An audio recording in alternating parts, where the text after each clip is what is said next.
Okay, welcome to the second session of today's S21 meetup. For the next speaker, we're gonna have Bradley Kohn. Did I pronounce that right? Oh, Kohn. Okay, Bradley Kohn. Bradley is a human evolutionist and a modern British Renaissance man. Ooh, that's very interesting. And he's originally from London, England. He grew to prominence in the UK and US music industries as a multi-platinum award record producer and music creative. Everyone, please welcome Bradley. Thank you so much. I'd just like to start by saying what an honor it is to be at Tropical Nomad and with S21, both entities that I revere very highly, so I feel very honored to be here. I'm going to talk a little bit about decentralization and why it matters, and particularly around decentralization on the internet. As was just said, my background's actually in the music industry, so pretty much everyone in the audience is probably smarter than I am when it comes to game theory and programming and these kinds of things. But I'm a true advocate of the mission of Web3, this idea of decentralized systems where we can share value with each other peer-to-peer. And so that's what I'm going to talk about today. And I also just want to preface this this presentation by saying that I really think that things need to deliver value to humans for them to have a long-tail life. And what we're seeing in Web3 and blockchain at the moment, as Jason mentioned, is a lot of Ponzi schemes. And although you might not necessarily be referring to that, but things that are kind of raising to high heights and then dying away quite quickly. And we just saw it again in the last week or two with FTX. So I just want to preface that and say that, I am a big believer in this vision, but I think that we need stable systems to endure long-term and to really deliver this vision. So with that said, I'm going to talk a little bit about Web3 and its potential, some of the problems that I see with current centralized control, NFTs on chain, because I know there's a lot of people that appreciate NFTs and there's a lot of enthusiasm around that market. And then I'm going to talk about a project called Verus as the solution. So Web3 promises us a decentralized future where we own parts of the networks that we participate in. With that comes democratized access, participation, influence, and opportunity. We also have safety and security around our data and verifiability, and the right to privacy online, as we've seen with things like the GDPR. Why then does Jack Dorsey say, you don't own Web3, the venture capitalists and their limited partners do. It will never escape their incentives. It's ultimately a centralized entity with a different label. Know what you're getting into. Consider Bitcoin. It's the most well-known cryptocurrency and blockchain project. It's also what I would call a fair launch project. So there was no ICO, there was no founders fund, there's no dev fees, there's no VCs that back it. And actually that stands it apart in the eyes of regulators who are starting to play their cards. When Jack was pressed by Andreessen Horowitz, one of the leading venture capital companies in the space, to embrace chains other than Bitcoin, he replied, it's critical we focus our energy on truly secure and resilient technologies owned by the mass of people, not individuals and institutions. Only that foundation will provide for the applications you allude to. So as I said, Bitcoin's fair launch origins differentiates it in the eyes of regulators. Blockchains that are backed by venture capital firms or have these kind of funding asymmetries essentially leads back to centralization, and so it kind of undermines the premise of what we started with. If people can collude and control the network, then the whole idea of decentralization fails. So why does this matter and why should you care, you might ask? Well, the free products that we enjoy on the internet are free because our data is basically sold to brands and advertisers. So, if you're using Gmail or you're using Facebook or you're using WhatsApp, you can be pretty confident that your data is being shared. Humans have shown over history that given the opportunity to act in their own self-interest, it's typically only a matter of time before they do. With the rise of artificial intelligence and machine learning, this data is further processed, stored, and shared. And with devices like Apple Watches or virtual reality or metaverse, whether it's your heart rate or your eye movement, that then gets commingled with this data, and suddenly it's like strapping yourself into the matrix. This data is extremely attractive to governments and large businesses looking to manipulate the attention, thoughts, and actions of their users. So in August of this year, the US government put Tornado Cash, a popular crypto mixer, on the OFAC list. According to MEV Watch Info, seven available major relays, only 3 do not censor transactions in compliance with the requirements, resulting in 73% of all transactions on Ethereum being censored. This is not a decentralized internet computer. TRM Labs is a company worth around $600 million. They've received $80 million in funding from Amex, PayPal, Visa, Citibank, and Salesforce. A review of GitHub repositories shows that their code is inserted into all major DeFi protocols, including Aave, Balancer, Oasis Dex, Uniswap, MakerDAO, and so on. The function of this code is a JavaScript API to determine the validity of URLs as determined by TRM Labs and the centralized regulators they answer to. If TRM Labs determines a URL to be invalid, it can essentially block the interface to these applications and force them to comply with their terms. Again, it becomes clear that the supposed decentralized or DeFi world is actually becoming pretty centralized. Protocols like Aave, their DAOs fail to vote on how to respond to the OFAC sanction laws, and so resulted in these things being censored. So imagine you're a Russian citizen right now. Your government has chosen to go to war. You may or may not agree with this decision. Nonetheless, you've been barred from global banking services and shunned by a lot of the global community. Well, let's look at China. China has a social credit system that rates people on judicial enforcement, financial creditworthiness, commercial trustworthiness, societal trustworthiness, and government compliance. It correlates data around these metrics and deals in sanctions, rewards, and so forth. Should you fall out of favor with the government line, it can result in restrictions around your ability to travel, gain employment, gain financing, or enter into contracts.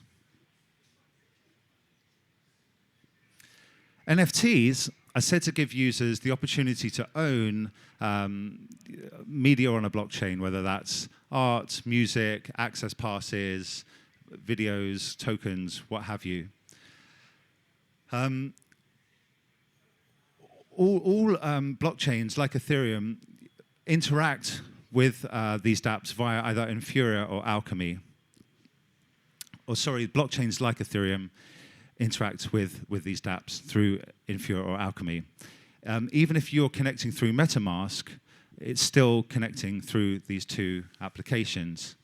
Essentially, the results aren't even signed, and the blockchain state is not necessarily verified. So what's essentially happening is the dApp is asking, hey, what's the state of this smart contract output? And then it gives a result, and that gets rendered and not verified. Even if you're using MetaMask to control multiple accounts in an attempt to keep privacy, basically these companies know that they're linked. Unfortunately, Ethereum has to interact either through a mobile device or a web browser, but isn't necessarily designed to work that way.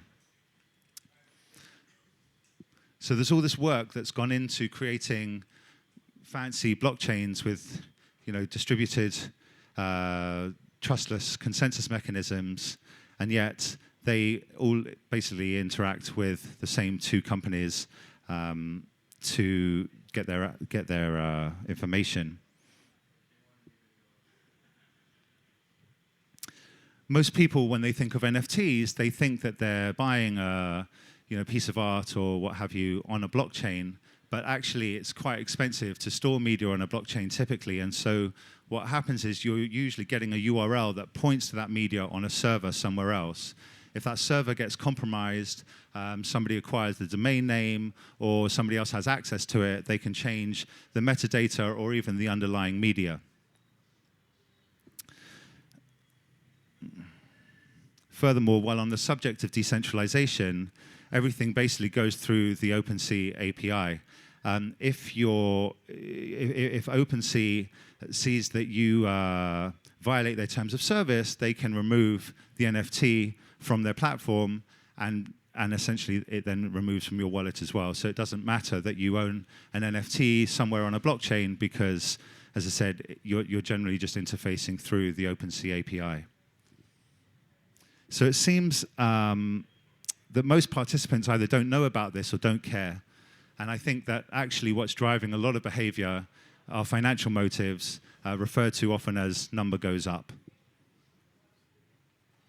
So what can be done to mitigate these risks? What's the solution? Is it possible to have a safe and open internet that serves the benefits of the users as much as it does large companies and governments?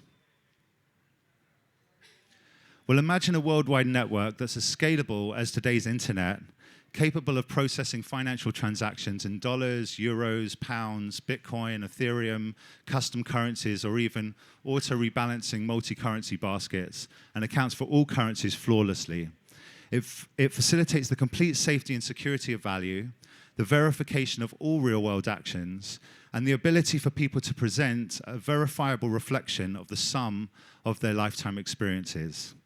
It facilitates equity of opportunity for all, where kindness can be exchanged without fear of fraud or humiliation. And communities can, the voices, values, and votes of communities can be immutably expressed and secured by those communities. That's really important. All data is verified, private, protected, and provable, enabling exchanges of self-evident truths, and all exchanges can be certified, smart, and secure without the need for third-party, costly intermediaries.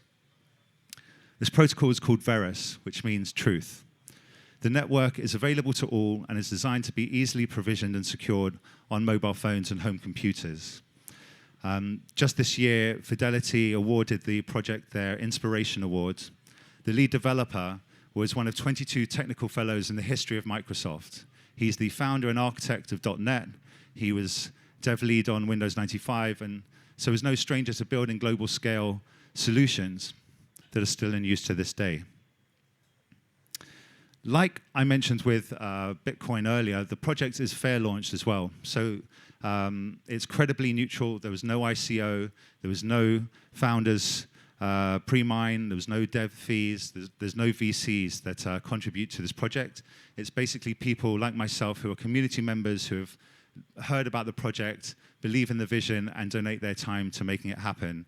And within the next few weeks, the full project will be live at mainnet. Everything that I talk about is currently either at mainnet or testable on the testnet for free. So in short, Verus is this, as I said, fair launch project it's public blockchain as a service, or what they call PBaaS, is available to anyone, and they can create their own fully fractal, interoperable cross-chain blockchains or tokens without the need for technical programming ability. Basically, Verus does away with smart contracts and smart contract risks, and instead allows people just to API into the protocol. This ensures that every DeFi LP exchange, ZK transaction, blockchain launch, token launch, cross-chain transaction, or what have you, is as secure and as a standard provable coin-to-coin transfer.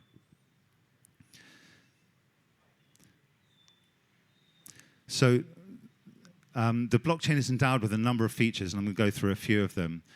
At the core of it is self-sovereign identities. So this allows people to effectively correlate digital identities with real-world actions and have them verifiable cryptographically. So say, for example, Janet, a pretty girl, goes to the club. She wants to prove her age, but doesn't necessarily want to give the bouncer her address by presenting her ID. Now she can do that. or maybe you want to give some information to your insurance company, but don't necessarily want to give that information in the form of sensitive medical records. Again, all of these things can now be proven without needing to share the underlying information. Verus Vaults, this is something that is also live at mainnet. So you can basically provision and secure your value in vaults. So say, for example, you want to create a trust for your children and you want this trust to unlock on their 18th birthday. You can set it so that nothing can happen until that date, and on that date it automatically unlocks. Or you might say, I'm getting on a plane.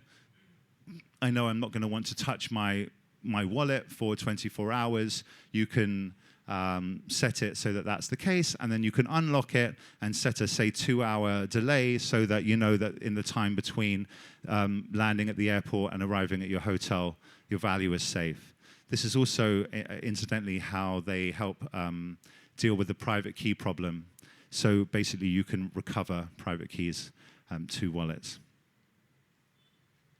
So as I mentioned before, it has ZK, snarks, and privacy at the protocol level. Bit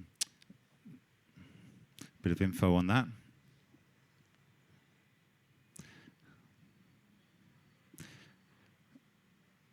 It has full cross-chain compatibility and also scales. There's no limit to the scalability. So unlike other blockchains where the more participants that come in, the more the network gets congested, here you can always spin up a new chain. And so the more participants that come into the network, and there's financial incentives to run a chain, the more the network grows and the more the capacity grows. All these chains are interoperable, and like I said before, everything is root cryptographically secure. So including the bridges, there's no kind of smart contracts that are determining the state of the bridge. It's actually verified. Verus solves all transactions in a block simultaneously. So it means that there's fair execution for everyone that is transacting at that time. And it also does away with MEV, front-running, sandwich attacks. Again, I don't know how familiar you guys are with what's happened to Ethereum since the merge, but MEV is a big problem, and Verus deals with that, has accounted for that. And then the consensus algorithm is 50% proof of stake and 50% proof of work. The proof of work is designed, is optimized for CPUs. So it can be run on a home computer or on mobile phones, and also is low energy in its application. Proof of stake requires no delegation, there's no lockups. It's as simple as clicking a button on or off, and you're good to go. And it can be done with a fraction of one coin. So I just want to remind what Jack said earlier in this talk, or what I referred to, is that it's critical we focus our energy on truly secure and resilient technologies owned by the mass of people, not individuals or institutions. Only that foundation will provide the applications you allude to. So I want to see the next generation and future generations live in a world where everyone is encouraged to dream and people are supported to live at or close to their potential. I believe that people should be able to invest their energies into things they feel passionate about and be rewarded justly and proportionally for that investment of energy. I'm working towards a world where people are not manipulated by the military-industrial complex, but instead live in systems that support health, abundance, joy, and prosperity, where global economics works for the majority, not against them, where energy is near free and abundant, where food and drugs are produced ethically and sustainably and are safe for long-term consumption and production, and we as a race live consciously and collaboratively and responsibly in harmony with each other and the planet. Verus is a solution that brings about truly decentralized blockchain technology to the masses, irrespective of their location or financial standing. It allows people to own their own data and decide where and how it's shared, independently of third-party monopolies, and rent seekers. I want to live in a world where people's human rights or digital rights are as valid and respected as their human rights. And I want to invite everyone here to join me in realizing the utopia of Web3. Thank you. Next question. Jason. Hey, so smart contracts. Do I understand then that it's not possible to run third-party logic on your chain, or is there some other method of doing that?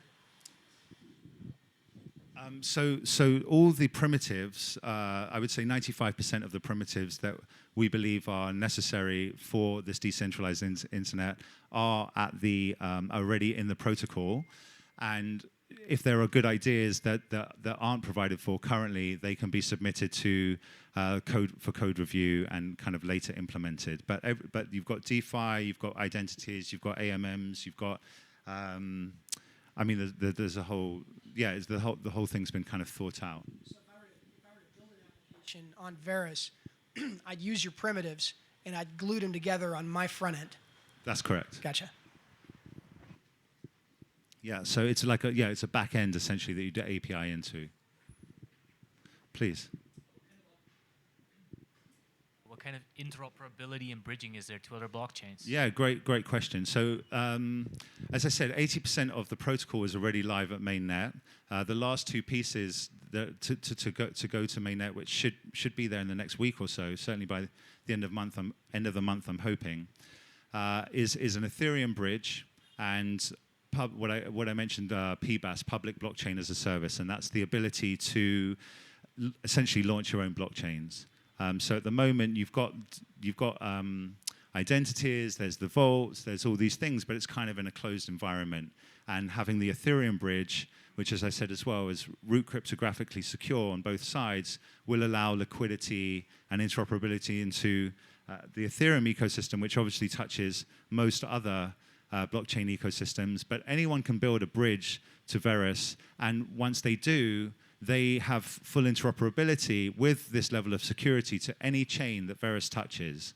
So should there be built a Polkadot bridge and a Cardano bridge, then Ethereum has that interoperability with those other chains as well. Does that answer your question? Great. Please. Yeah. Thank you for your presentation.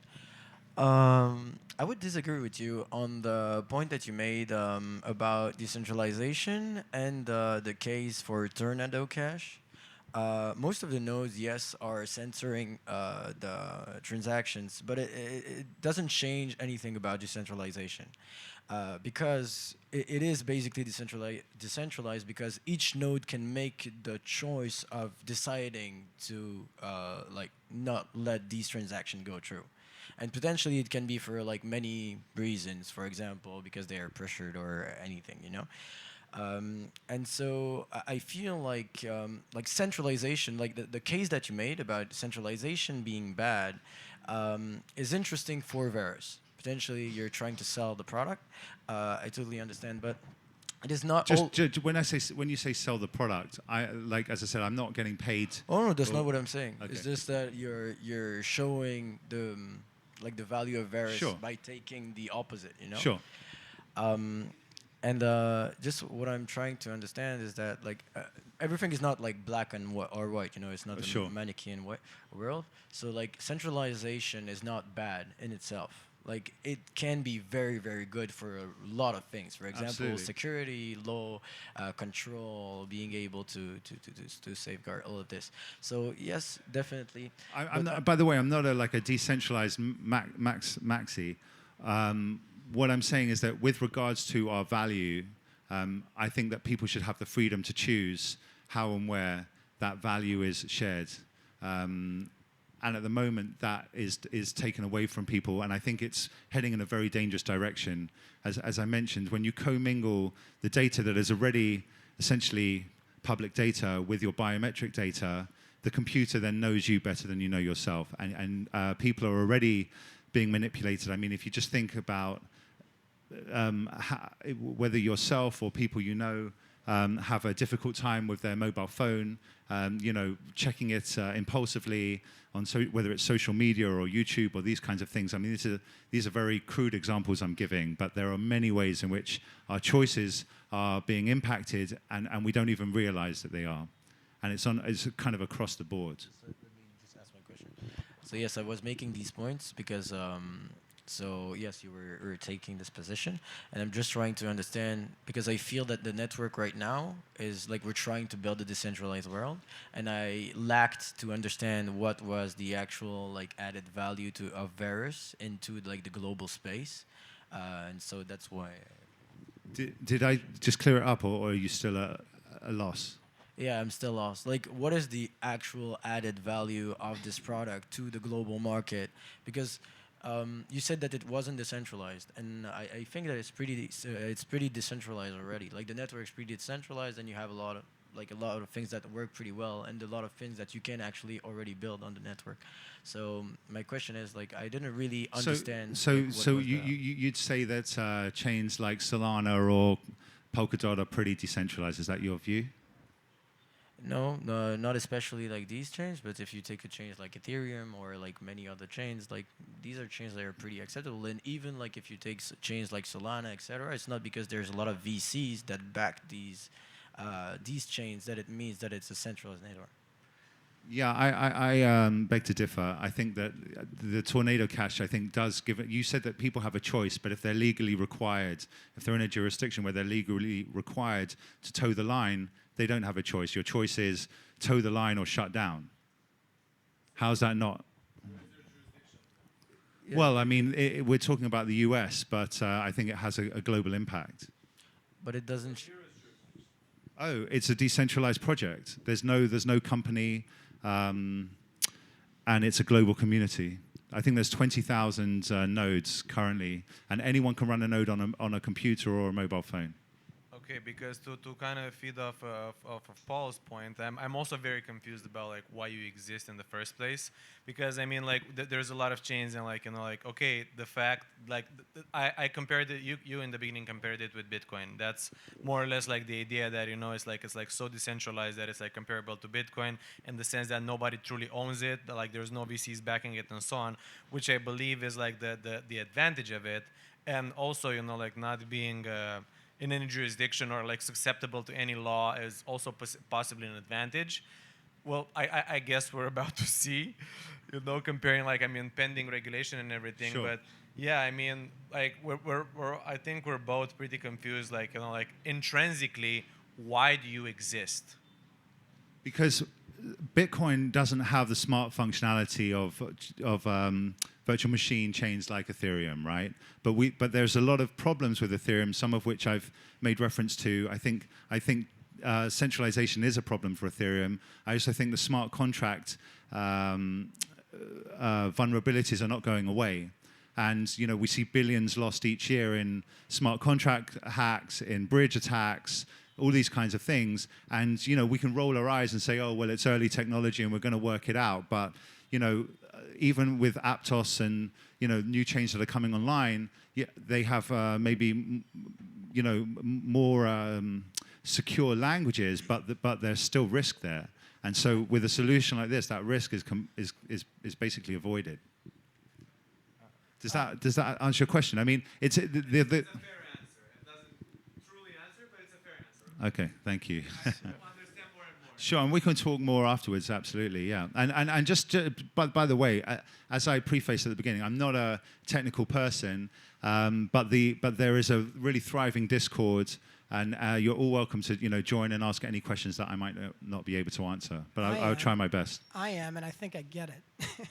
Great. Yeah. So look, I came to Web3 because the technology offers a unique toolbox, right? It's a back end that does things differently than traditional back ends do, and so you've got a unique set of features and capabilities, blah blah blah, right?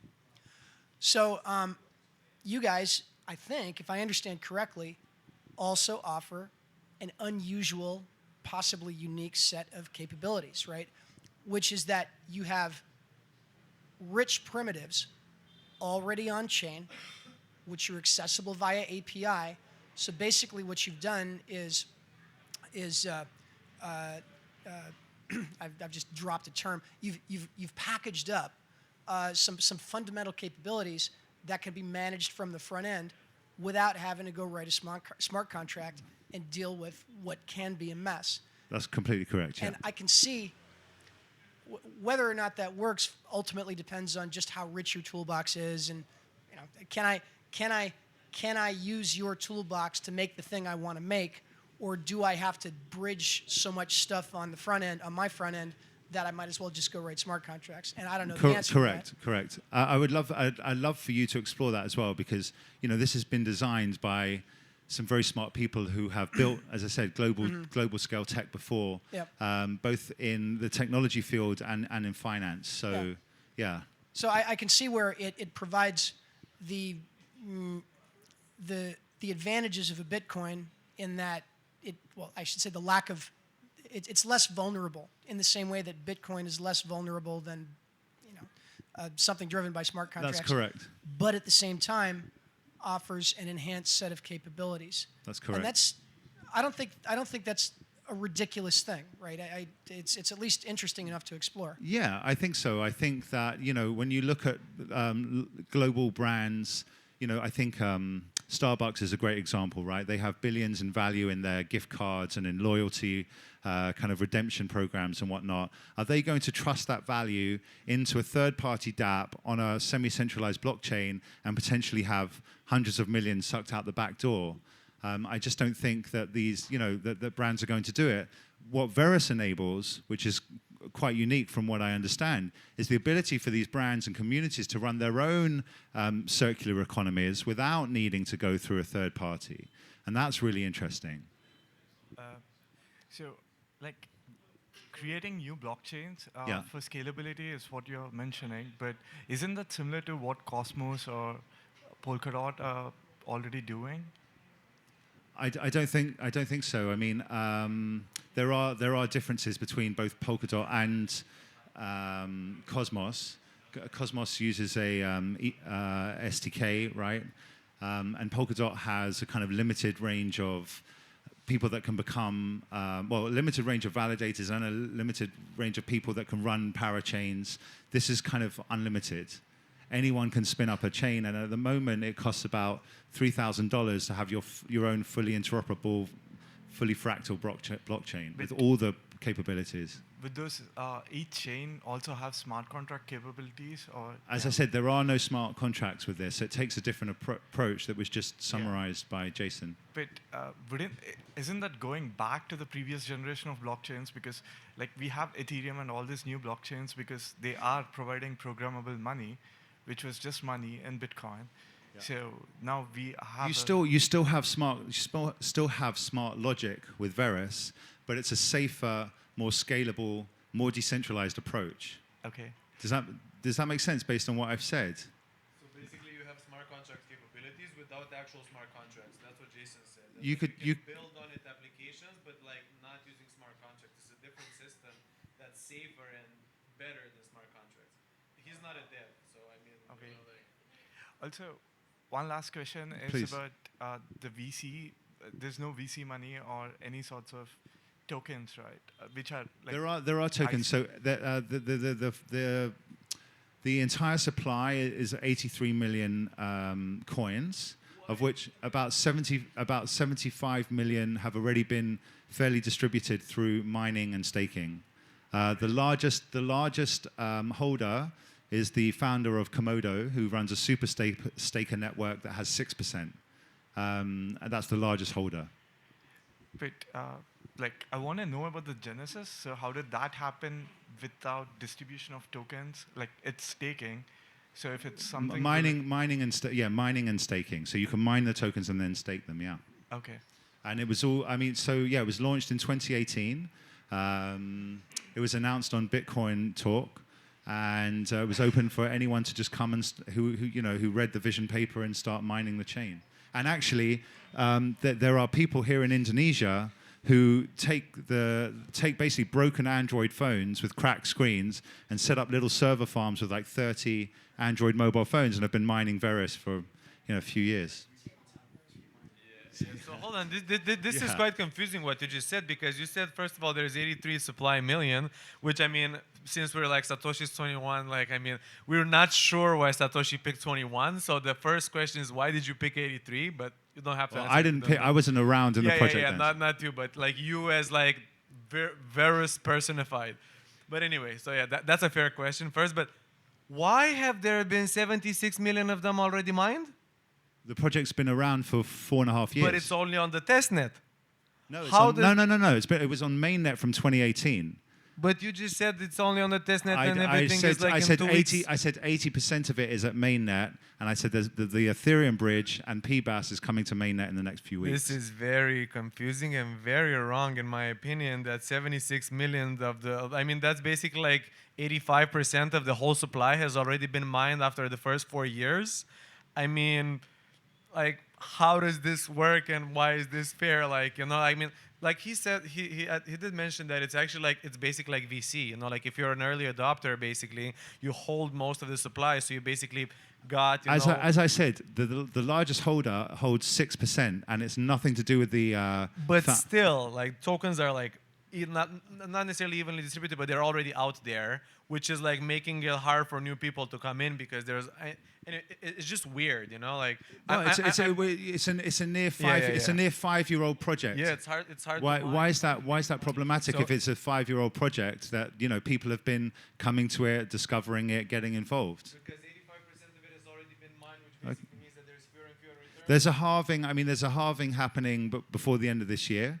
So the rewards will be halved. There's a halving schedule, kind of similar to Bitcoin in terms of how it's constructed. By the way, the underlying kind of base level code is a fork of Bitcoin, Komodo, and Zcash. So it comes from those origins. It's a UTXO blockchain. So again, that's how they kind of get around the structure rather than a virtual machine design. Can I just make one point here for the Ethereum comparison? 100% is out there, right? Yeah. But then, like it's not technically mined anymore, you know. And then like this is supposed to be much more like Bitcoin.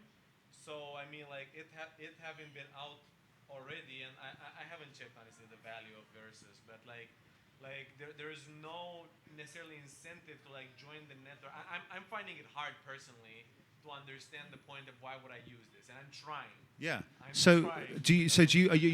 you're a developer? I mean, you build. No. Okay. But So- I build stuff, like, but I don't personally Okay, develop it. so if you want to build stuff and you want to build on a network that is going to be around in 10 years and is actually going to be able to scale and is credibly neutral, so it can't be colluded by VCs or early founders and founders and early investors.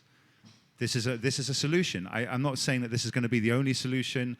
I think that there's going to be we're going to have kind of a centralized world, a semi-centralized world that we see with Ethereum and other chains, and hopefully, you know, a successful, vibrant ecosystem with a project like Verus. Yeah. You mentioned multiple chains, right? Yeah. So does each additional chain generate its own token set? Not necessarily. It can do. So it all revolves around the namespace or the ID, right? So you could buy JSON for example, and then you could have your own token, you know, which you can design in a variety of different ways. So it could be one-to-one asset backed. It could be fractional reserve currency. I'm thinking in terms of Cosmo's question, like, so is the availability of additional is there one chain in Verus that is somehow primary, or the Verus coin itself, even in kind of multi-basket multi-currency currencies, are required to have a 5% allocation of Verus. Okay, so the tokens that have been 85% mined are they effectively cross all chains. Correct. Okay. Yeah. Yeah, please. I'm just curious about, you said something about it costs $3,000. I assume this is an infrastructure to spin up your own At the moment, yes. So people can define their own currency definitions and their own pricing for their own chains. There are some kind of structural primitives that apply across the network, but essentially everything is kind of customizable from block times to pricing. So on the main chain, the Verus main chain, it costs 10,000 Verus to launch your own blockchain, and it costs 100 Verus, depending on, there are ways to make it cheaper, but we'll just say 100 Verus to make it simple for an ID.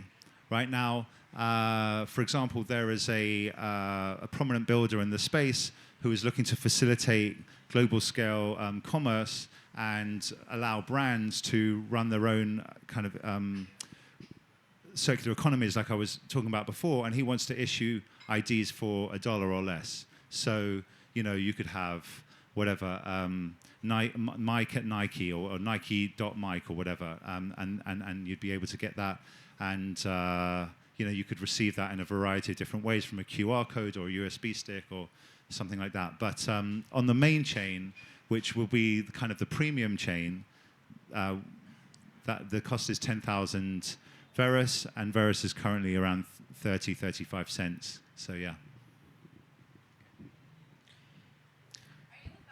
I'm not the founder. No, no. The people that have built this are a lot smarter than I. As I said at the beginning, I'm somebody that really believes in the narrative of Web3. I've been in the space for 5-6 years or so, and I've seen a lot of shady stuff go down, basically, and I've been looking for the real deal. And there are other projects that I've come across that I've found interesting, but this has been the one that has really captivated me the most, and that I've committed a lot of time and energy to. And again, as I said, it's a community project, so anyone who sees value can join. It's not for everyone. I think some people do appreciate a more centralized kind of hands-off approach. But for people that value their freedom and freedom of choice, I think that this is a very interesting solution. Yeah, let's change it up a bit. The guy, yeah. Sorry, Joe, wait till you get the mic, yeah. So some of the aspects, I don't know if I'm giving feedback as a speaker or if I'm asking, like, if you could explain, but there's some claims that were made. Yeah.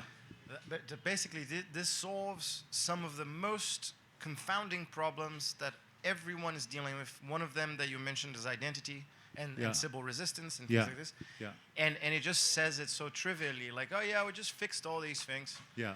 And it's really hard for me to just buy it. Oh, good. So please join the Discord and check it out. Yeah, I know, but like.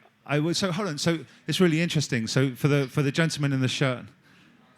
Sorry, you should listen to what this guy has to say. So if those things are hard for you to hard for you to accept, would it be an appealing project for you or perspective for you if these things are true? If you solved Sybil resistance and it's truly, because what I heard from the whole discussion with we don't need smart contracts, it's you basically solving everything in the front end. You're making the experience more controlled, so it's more predictable, so you can be safe and you can do away with the dangers of composability, which doesn't match the claim of a decentralized project that's built with truly cathedral and truly bazaar and no cathedral.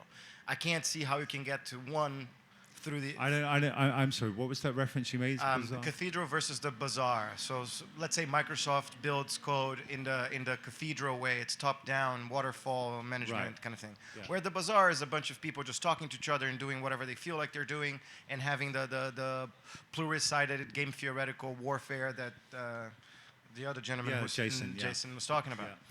Yeah. That's what I'm saying. Maybe I'm just giving you feedback as a speaker. But there's many claims that kind of piqued my bullshit alert kind of thing. Yeah, but please verify them. Yeah, well, I know. I'm a happily satisfied Ethereum maximalist. You are. Yeah. Well, so how do you feel about the bridge hacks that for example, that cost billions each year? I'm not dumb enough to play with bridges, but then how do you interact with other blockchains? I either do it on them, or I just do it on. Anyway, I don't think we're there yet with bridges. Yeah. And so I minimize my usage of them. My funds were never going to stay there for more than 5 seconds. I also do the same with centralized exchanges. But what by the way, like I had no funds that have ever stayed more than 45 minutes in a fucking exchange. So I'm extremely novelty scarce in terms of bugging. But what I'm trying to say is just there's a lot of fast claims of solving historical problems that no one else has a solution to. Yeah. And it's just dropped like, yeah, this is gonna be easy. Again, how my intuition is either it won't deliver. right. I mean, everything that I've made reference to, you can test now for free on the test net or on the main net if it's already live. My personal worry is that I'm not smart enough to actually come to the right conclusion, even looking at the code, because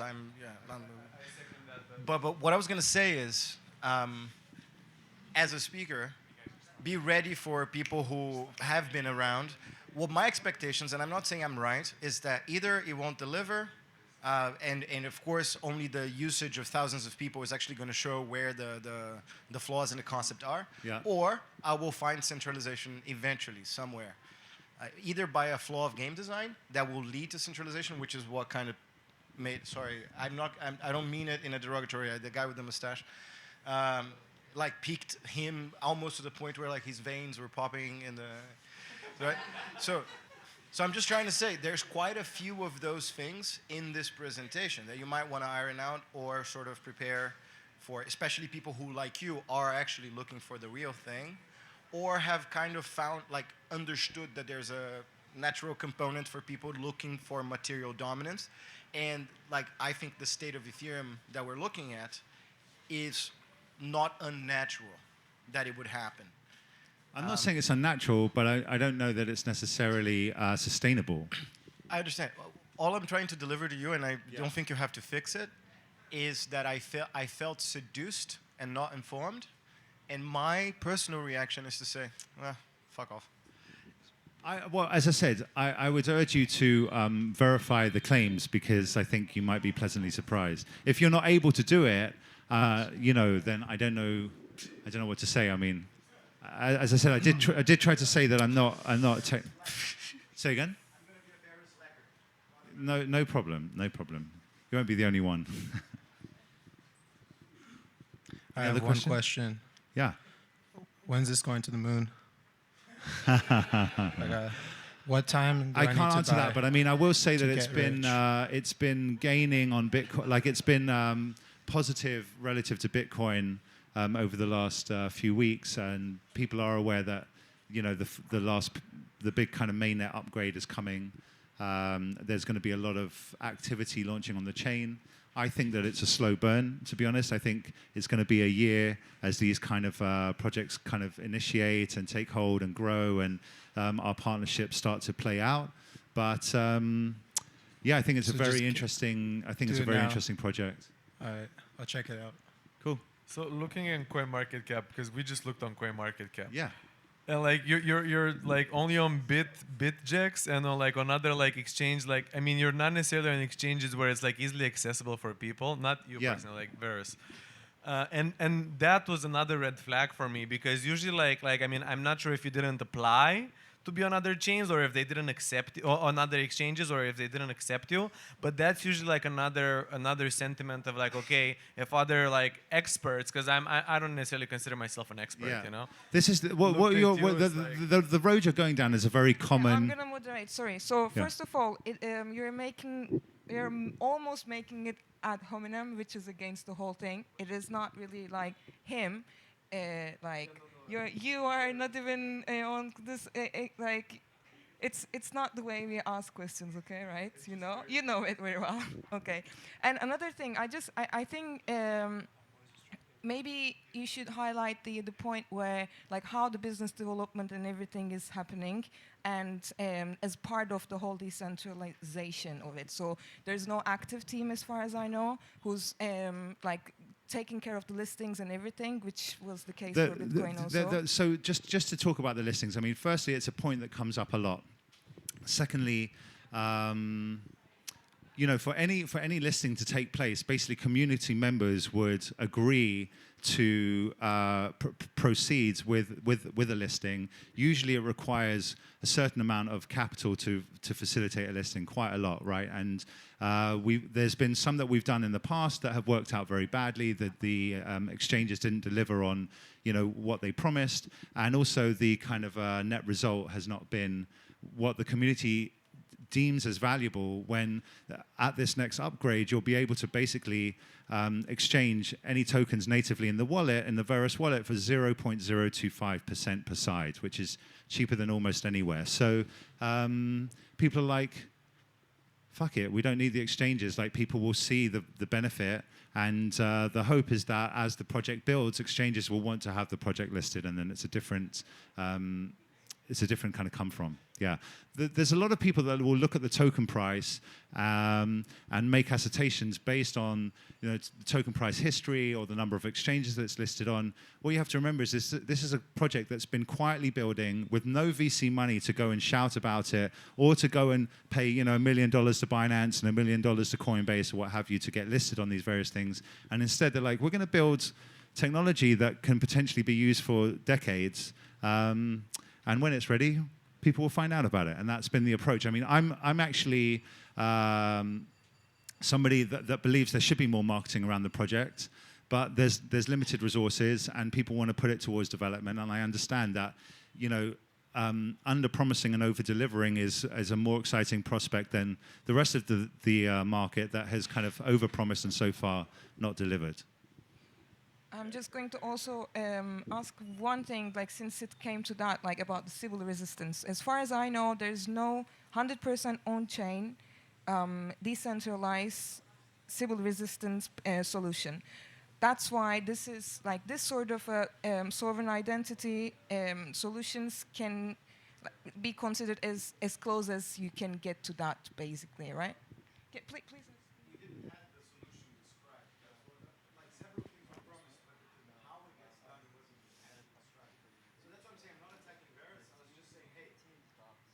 Yeah, you're saying I should maybe do a more technical around some of the points. That's what you're saying, right? Yeah. Yeah. Yeah. Okay, so it is self-sovereign. Let me explain what my understanding, and then if it still doesn't explain for you, then maybe join the Discord. But so identities can be issued, revoked, and recovered independently through software, right? So this three-step process means that I can create an ID that there's no business model around, right? So there's a one-time fee that goes to the network to write the hash function and create the ID. And that's around a namespace. So it could be, what's your name? Yeah. Yeah, you can create 1,000 IDs as well. So, and you can also have sub IDs. So you can have a main ID and then have dot media or dot sports. Correct. In fact, you can do it now. That's just no. You can. You can. Yeah.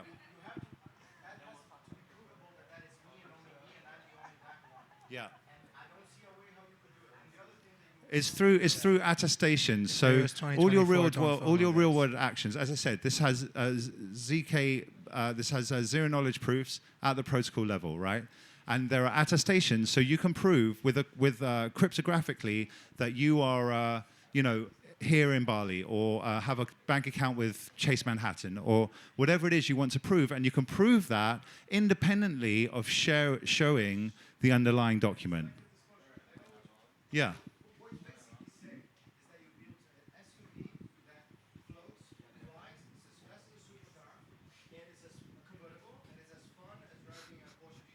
I mean, I don't see that. I don't see that. Okay, well, please look into it. Please, I mean, yeah, people, smart people like yourself are exactly the kind of people that would build really interesting applications using it. So, yeah, feel free to check it out. And yeah, if you do see problems with, if you do see problems that I'm claiming could be solved, then feel free to use it. It's available to everyone at pretty cheap, you know. Tough crowd. Okay, so I don't mind. I mean, honestly, I mean, yeah, but you know, if you don't believe something, like, how do you verify it? Like, either you got to do the work or don't. But don't blame me for it. Okay, great. So obviously there are a lot of dimensions here, right? And centralization, decentralization is one of them. It's not the only one. Yes. So what I see here from the perspective of a guy who writes code is a question of encapsulation, right? In other words, if I write a Solidity contract, I have all of the Solidity primitives available to me. I can kind of write what I want, right? But when I create something using Verus, I'm using these encapsulated functions, and I'm limited to what I can build by combining those on my front end. Yeah. So that's a geometry that's going to be, it's going to be more attractive to some builders and less to others.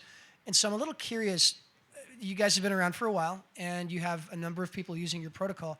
So are you seeing patterns? Do they tend to be larger companies? Do they tend to be who uses your platform? There's a little correction I want to make to what you just said, in that because yes, it's been live for a number of years, and there's been building and there's been development and there's been this kind of range of feature set that's been expanding over that time. But because people can't launch their own chains until the next upgrade, there is essentially a community of people that are building towards that event and are going to launch, in the coming weeks and months.